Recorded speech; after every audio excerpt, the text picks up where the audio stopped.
जम्मू कश्मीर में कल देर रात आतंकवादियों द्वारा गोलीबारी की दो अलग अलग घटनाओं में एक पूर्व भाजपा सरपंच की हत्या कर दी गई है और जयपुर के एक दंपति घायल हो गए हैं। पहली घटना शोपियान जिले में हुई है, जहां आतंकवादियों ने एजाज अहमद शेख की गोली मारकर हत्या कर दी। एजाज प्रधानमंत्री मोदी की नीतियों से प्रभावित थे और उनके फैन बन गए थे। उन्होंने बीजेपी ज्वाइन कर ली थी। वह कुछ महीने पहले श्रीनगर में हुई पीएम मोदी की रैली में भी शामिल हुए थे। देखिए, बड़े दुख की बात है कि कल टूरिस्टों पे अटैक होना और उसके बाद भारतीय जनता पार्टी का एक कार्यकर्ता एजाज अहमद उसको शहीद करना। मुझे लगता है कहीं ना कहीं ये पाकिस्तान और मिलिटेंटों की वो फ्रस्ट्रेशन का आउटपुट है कि जिस तरह से श्रीनगर में टर्न आउट हुआ है भारी तादाद में 2090 के बाद पहली बार यहाँ इतनी भारी तादाद में लोग निकले और उन्होंने वोट कर दिया। और जिस तरह से अभी ग्राउंड सिचुएशन है कि नॉर्थ कश्मीर में भी लगता था कि 60 से 70% तक जो परसेंटेज है वो होगी और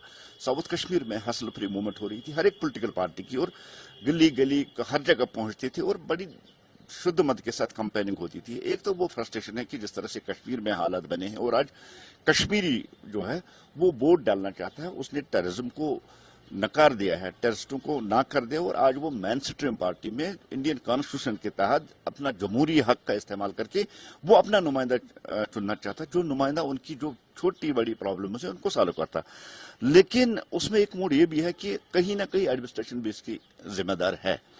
जिस तरह से हम एजाज साहब का शहीद होना, जबकि भारतीय जनता पार्टी ने कुछ टाइम पहले ही वहां के डीसी को लिखा था कि इस पे थ्रेट है और इसको अकोमोडेशन प्रोवाइड की जाए, लेकिन उन्होंने उस चीज को सीरियस नहीं लिया। और मैं समझता हूं कि आज अगर एजाज साहब शहीद हुए, कत्ल हुए, उस कत्ल के जिम्मेदार शोपियान के डीसी साहब है, उनको जवाब देना पड़ेगा।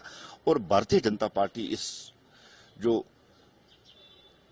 डीसी साहब की तरफ से जो एजाज साहब की उस थ्रेट परसेप्शन या जो उसको कॉल आई थी या जिस तरह से अकोमोडेशन, उसको नजरअंदाज करके आज वो जब मौत के मुंह में चले गए, भारतीय जनता पार्टी पूरी शिद्दत के साथ इसको उठेगी। और आज यहाँ हम श्रीनगर में प्रोटेस्ट करने जा रहे हैं और विद इन परसों हम उसी डीसी साहब से जवाब मांगे और उसके ऑफिस का घेराव करके उससे जवाब मांगे कि अगर एजाज साहब का कत्ल हुआ है तो वो आपकी वजह से है और आप इस कत्ल का आपको जवाब देना पड़ेगा। तो हम कह सकते हैं क्योंकि यहाँ जैसे आपने इलेक्शंस की बात की है, साउथ कश्मीर में किस तरह के इम्पैक्ट पड़ सकता है इस तरह के?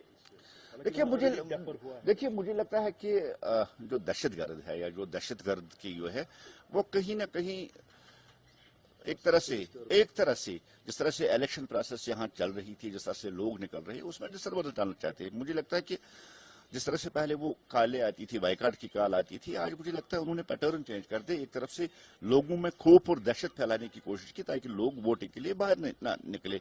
लेकिन कश्मीर अब उस चीज को छोड़ चुका है। कश्मीरी अब डेमोक्रेसी में यकीन रखता है, मुझे वो नहीं उसमें कामयाब होगी। और जहां तक ये आतंकी जो हमले हुए हैं, इसका मतलब नहीं है कि टेररिस्ट फिर कामयाब हो गया, टेररिज्म फिर यहाँ कश्मीर में वापस लौट आया। ऐसी कोई सिचुएशन नहीं है। लोग निकलेंगे, वोट डालेंगे, फिर एक बार जिस तरह से श्रीनगर में भारी परसेंटेज हुई है, तनाताग में इससे भी ज्यादा होगी। लोग इन चीजों को निकाल चुके हैं, लेकिन कहीं ना कहीं एडमिनिस्ट्रेशन की जो नाअहली है, एडमिनिस्ट्रेशन की जो नाकामी है, वो दर्शाती है कि इस तरह से हमले होना, टूरिस्टों पे हमले होना या जो लोग पहले ही थ्रेट में हैं उन पे हमला होना, उनको शहीद करना, ये एडमिनिस्ट्रेशन की जो नाकामी है उसको दर्शाता है। ब्यूरो रिपोर्ट टीम मानस न्यूज।